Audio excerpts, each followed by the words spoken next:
বিষয়কে বলতে পারে যে জামালপুর উপজেলার ইসলামপুরের মানুষ অত্যন্ত বিনয়ী, অত্যন্ত ভদ্র এবং অত্যন্ত সাদা মনের মানুষ। তাই দয়া করে আপনারা তার বক্তব্য এবং সূচককে তাকিয়ে থাকবেন এই আশা ও প্রত্যাশা করে আবার এভাবে বক্তব্য রাখার জন্য অনুরোধ করছি। আমার ইসলামপুর উপজেলার সুযোগ্য তাকে আবার দুঃখিত আবার এই পর্বে বক্তব্য নিয়ে আসছেন যাকে দেখার জন্য অতি আগ্রহী আপনারা অনেকক্ষণ সময় এই খেলার মাধ্যমে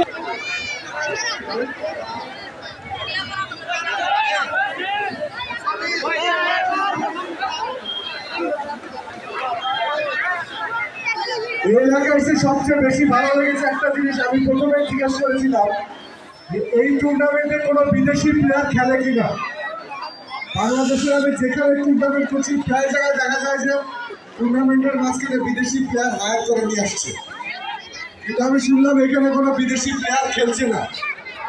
আমার একটা সন্দেহ ছিল এই লম্বা ছেলেটাকে নিয়ে।